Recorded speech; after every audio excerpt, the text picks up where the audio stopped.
The title for today is Responsibility. Now, who am I aiming this at as I talk about responsibility? You see, there's three categories of people that this is being aimed at. Some of you don't need to hear this. Some of you at home don't need to hear this. In one sense, you are responsible people who understand about responsibility. However, this will still help you. It will still help you because it will help you to lead others. It will give you words, it will give you ideas, it will give you stories in order to help others when you want to talk to them about responsibility. So even if you don't need to hear this, it will still be useful. Secondly, there will be some people who don't think they need to hear this.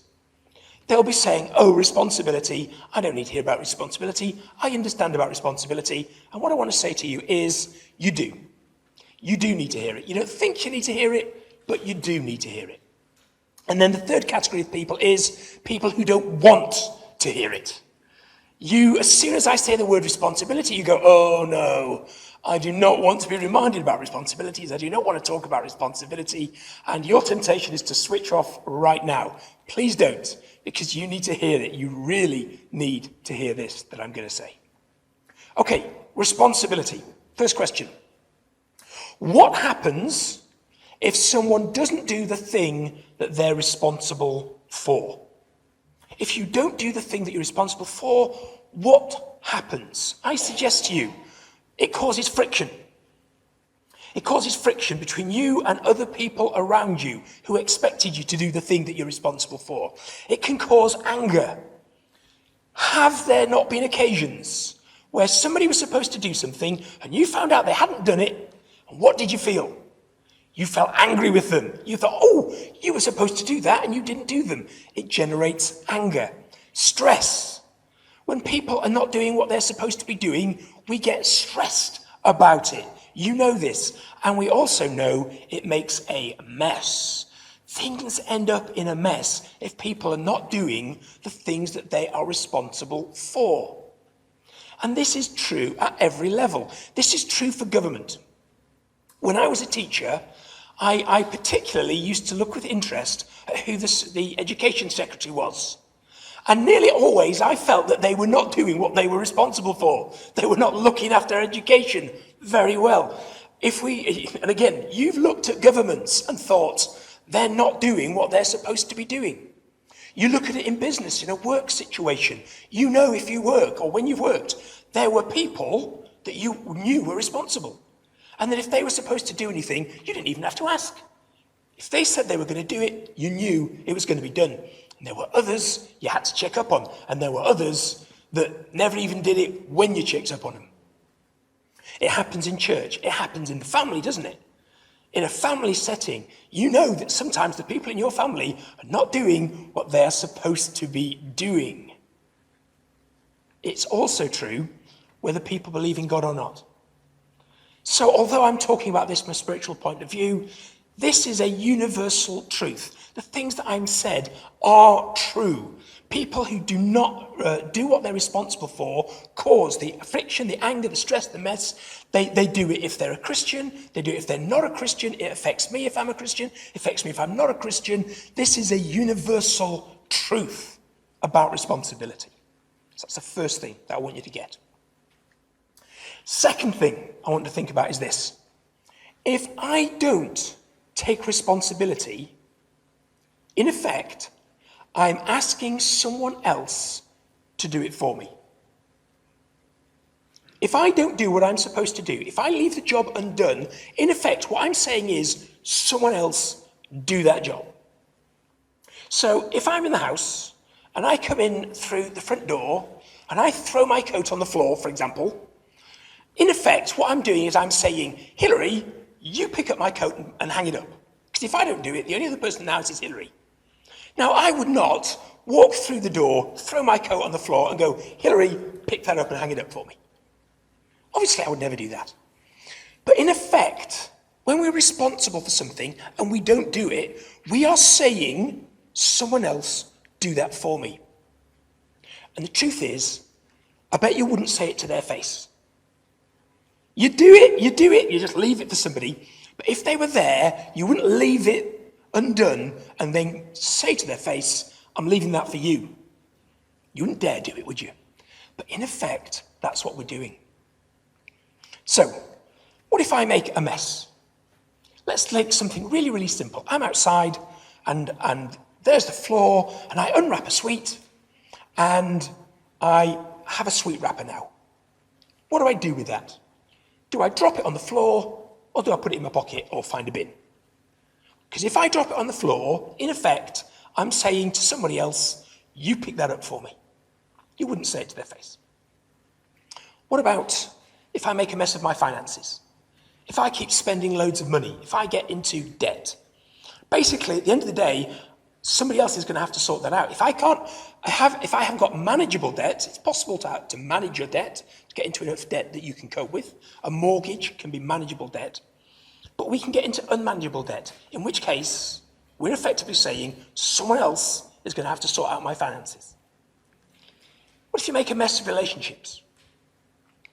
Sometimes in a relationship, we expect the other person to be the one who sorts it all out and fixes things, and we just treat them any old way, and we expect them to take responsibility for keeping the relationship, for keeping the family together. Some people make a mess of their life.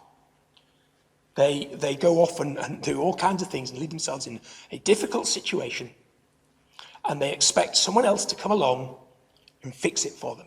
They expect society, the state, the church, whatever, to come along and fix the issue. If we don't take responsibility, in effect, we're asking someone else to do it for us. Because you either have to take responsibility or you are just walking away, leaving that mess behind you and wanting someone else to clear it up. And it does not end up in good outcomes. So we, as influencers, need to take responsibility for what we're doing. I want to talk about this through 3 passages from the Bible. So 3 times where the Bible talks about responsibility. And the first one is from the book of Genesis and chapter 3. And as you know, Adam and Eve are there in the Garden of Eden. Whether you think this is a literal story, a historical story, which it may well be, or whether you think it's like a metaphor to God wants to teach us something through, either way, let's look at what we learn from the story. Adam and Eve have responsibility for the world. They are given one law, one rule, only one rule. Do not eat from the fruit of the tree of the knowledge of good and evil. Now I want you to notice, if you've got responsible people, you don't need a lot of laws. You don't need a lot of rules. If everybody's doing what they're supposed to do, you don't need loads of rules. So there's only one rule there in the Garden of Eden. So they've got one rule, and they break it. The serpent comes along, talks to Eve. Eve takes the fruit, eats it, gives some to Adam. He eats it. The law is broken. So what do? They've done wrong. What do? Well, they go straight to God and they say, God, we've done wrong. We take full responsibility for our actions. Is there something we can do to put this right? No, they don't. That's what they ought to have done, but that isn't what they've done. What happens is they hide. They do something wrong, and the first thing they do is they run and they hide, because that's what we like. From the beginning of time, human beings, when they realize we've done something wrong, we don't take responsibility. We don't try and put things right. What we do is we hide and hope that no one finds out. Because if no one finds out, we think there won't be a problem. So we run and we hide. But you can't hide from God. And you probably know the story that God comes and he calls out to them, where are you? And they come out, and God says to Adam, he says, Adam, have you eaten from the tree?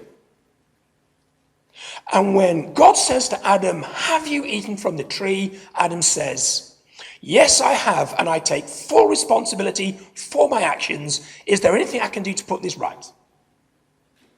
Maybe he doesn't say that. Tell you something else he doesn't say. He doesn't say, do you know what? In taking responsibility, I want to support my wife here, because I want you to leave her out of it, because I wasn't there for her. I could have been there to help her in that moment of temptation, and I didn't. So I want to take full responsibility for all of this, God. Just leave Eve out of this. All right, that's what he could have said. What did he say? He said, the woman. Okay, so his opening words are, Adam, did you eat? And he didn't even answer that question. He says, the woman. This is what's wrong with some relationships, okay? When an issue crops up, instead of saying, I take responsibility, we immediately try and put the responsibility on someone else in the relationship. So he says, the woman. And his next words are, who you gave me. So in effect, he's saying, look, God, I'm not certain who's to blame here, but let's just look at the facts. The woman takes some responsibility because she was the one who gave me the food. And God, you're going to have to take some responsibility because you're the one who's responsible for the woman. Now, I never asked you for a woman. You went ahead and you made a woman, and you never asked me if I wanted a woman or not. God, I did not even know what a woman was until you gave me that woman. So, really, I see that Eve is partly responsible. God, I see that you're partly responsible. Maybe the two of you need to get together and work this out. You work out whose fault it is, but not me, because, I'm all right. This is all down to you. I'll leave it in your hands. He tries to shift responsibility. So God goes to Eve and says, what have you done? And Eve says, I've done wrong. I take full responsibility for my actions. Is there anything I can do to put this right? No, she doesn't. No, what she says is, the serpent deceived me. It's the serpent's fault. It's not my fault. It was somebody else that put me in a situation that made this happen. Right at the beginning of the Bible, we learn that human beings try to shift, blame, and evade responsibility. It is in our nature. When something goes wrong, instinctively, we want to shift the blame onto somebody else. We want to evade our responsibilities. And it's not right. I want you to understand it does not make you any happier. If you find someone who is in a mess, has made mistakes, and is trying to shift the blame, that does not make that person any happier. If someone is in financial trouble and they want to say, well, I was missold this personal protection insurance, or I had a robbery, somebody stole something off me, it's their responsibility. Do you know what? It may well be somebody else's fault. But shifting the blame, putting the blame somewhere, does not make you any happier. Whether it is your fault or it isn't your fault, shifting blame, evading responsibility, never makes you any happier. Neither does it clean up the mess. It does not fix anything. Trying to fix the blame on somebody doesn't fix the mess. So when there's a mess, we shouldn't be going around trying to apportion blame and responsibility. That doesn't solve anything. It is better to accept responsibility for our actions. It's a bit like I was talking about in the series on predicting our future. When we accept responsibility for our actions, then we can change direction. We can start to do the right thing. Until we start accepting responsibility for actions, you're never going to make progress. However good it is to accept responsibility, though, it's even better to act responsibly in the first place. Because if we act responsibly, if we do the things we're responsible for, you will be in a better place. You're not likely to end up in a mess the way you are if you act irresponsibly. So, Genesis 3 teaches us that we need to be careful about evading responsibility. Second passage I want to talk about, Galatians chapter 6, verses 1 to 7, brings a fabulous balance of understanding to this issue of responsibility. First two verses.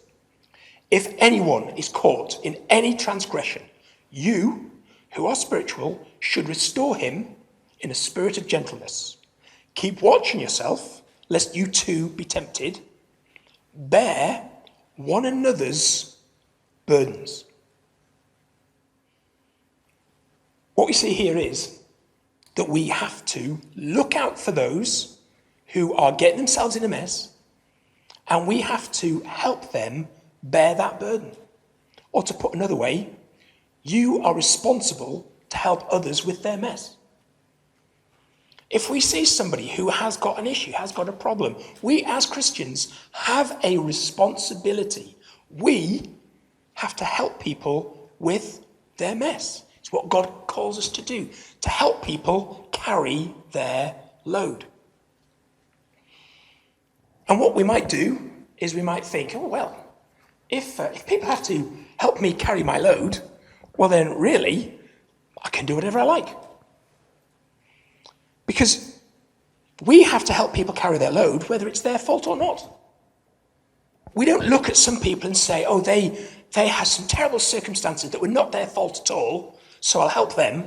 But that other person, they got themselves into that mess themselves. So why should I help them? No, we are called to help anyone deal with their mess. And the danger is that we might therefore think, well, if people have got to help me out of my mess, then I can do what I like and expect other people to come and fix it for me. Well, it goes on. I'll skip a couple of verses to verse 5. He then says, each one should carry his own load. So not only should we look after other people's loads, their burdens, we are also responsible to look after our own load, what we are responsible for. God expects you to take responsibility for yourself. Yes, we can help one another, but ultimately God wants you to take responsibility for yourself as far as you're able. Because sometimes we get ourselves in a situation, or through no fault of our own, we end up in a situation where we're not able to cope. We're not able to sort out the mess that we find ourselves in. But as far as we can, we should take responsibility for ourselves, even if the mess isn't our fault. If something goes wrong and we end up sitting in that mess that somebody else caused, we may still be responsible to clear up that mess in our life, even though somebody else did it. There might have been a relationship that you were in where someone treated you dreadfully and awfully, and either they've walked off or you've walked off, and emotionally you're in a mess. And it's their fault. But you still are sitting in a mess, and you have to start finding your way forward. God expects you to start looking for that way forward, to come to God to receive a way forward, to receive help. You don't just sit there in the mess, blaming the person who caused the mess. We need to do something to start to get out of the mess. It's part of our responsibility. Goes on in verse 7. Do not be deceived. God cannot be mocked. A man reaps what he sows. We are responsible to carry our burdens, because if we don't carry our load, if we act irresponsibly, we will end up reaping what we sow. If we act irresponsibly, we will end up in a mess. And yes, God will help us out of that mess. And yes, other people can help us out of that mess. But you still are in a mess. If we don't act responsibly, there will be consequences. And as someone who is a leader, we're all influencers, then we can either act responsibly and be an influence on those around us, to act responsibly, to help them shoulder their responsibilities, or we can be irresponsible and set an example that it's all right just to end up in a mess and expect everybody else to fix it. We have a responsibility. Last passage I want to talk about. Matthew 28, verses 18 to 20 says, all power in heaven and on earth is given to me, so go and make followers of all people in the world, Baptize them in the name of the Father and the Son and the Holy Spirit. Teach them to obey everything that I have taught you, and I will be with you always, even until the end of this age. You may have heard that called the Great Commission. That's what we Christians tend to call it. This responsibility to go out and tell people about God and help them understand the best way to live life. Some people call it the Great Commission. Other people, they call it the Great Omission because people don't do it. And they say if nobody's in the church is doing it, it's the Great Omission, the thing we're missing out on.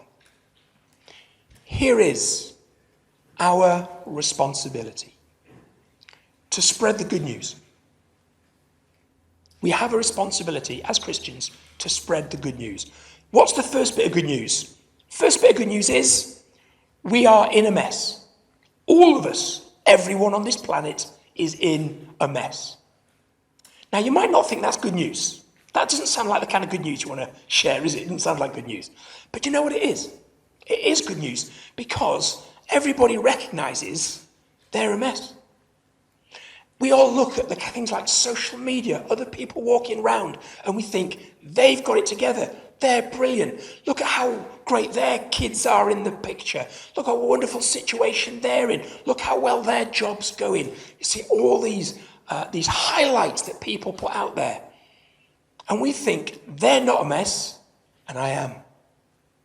But the truth is, we're all a mess under it.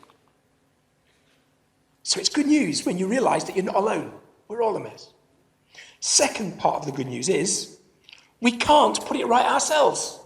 You're in a mess, and you can't fix the mess.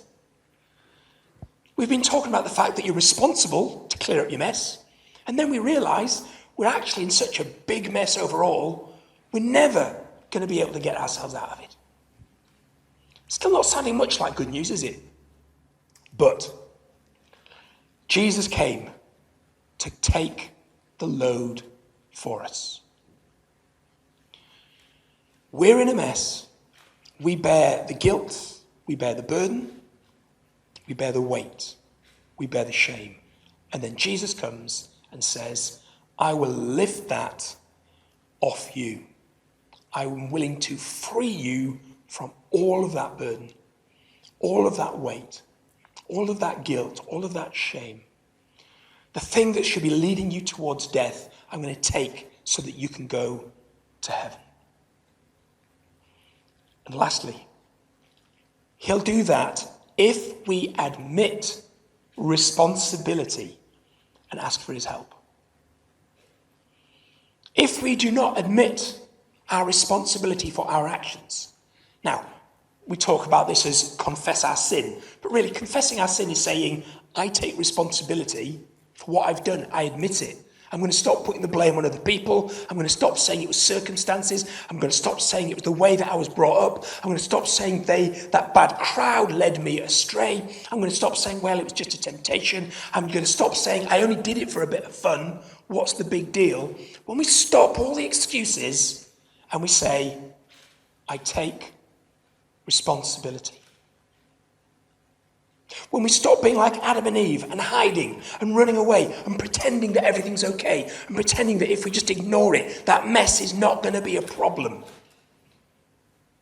But then God calls and we have a choice. Do we stay hidden or do we come to God? If we admit responsibility and ask for help, then Jesus immediately shoulders that for us. That guilt, that blame, that sin is taken upon him. And he says, come to me, all you who are weary and heavy laden, and I will give you rest. For my yoke is easy and my burden is light. I am not telling you this today to put a burden of responsibility on you. I am telling you this today to lift a burden of sin off you, so that you can take the yoke of Jesus, because that burden is light, because Jesus carries virtually the whole weight. That idea of a yoke is that you are joined to someone, And if we're yoked to Jesus, then Jesus is doing all the heavy lifting. He's doing all of virtually all of the work. And we just work alongside him. So this is not a burden that I'm putting on you. This is a release that I'm explaining. You find it hard to take responsibility? Come to Jesus and let him empower you to start taking responsibility. You find it hard to clear up your mess? Come to Jesus and work with him to clear up your mess. But it only works if you take responsibility and stop hiding and stop dodging God. To summarize, you are a leader, and a leader takes responsibility. The way you act will influence others around you. If you have kids, the way you act will influence your kids to an incredible degree. If you interact with people, the example that you set will influence them. So if you're acting responsibly, you will influence them. If you help them act responsibly, you are influencing them. You are a leader. Therefore, 1, do the things that you are responsible for. Look at your life, understand what you're responsible to do, and do your best to do those things. Do not expect others to do what you should be doing. Remember, if you don't act responsibly, you are in effect saying, I expect someone else to do that for me. So don't expect others to pick up what you should be doing. Secondly, help others to bear their load where you can. Where you see somebody carrying a load that is too much for them, see if you can ease that burden. It's one of the things that we do for each other in church, isn't it? We help, we support one another. Thirdly, spread the news that there is a way out of our mess. We are responsible to spread the news that God is giving us a way to heaven. And lastly, and perhaps the first thing that we need to get right, is admit responsibility for your own weaknesses and your own sin. Because that's the starting point.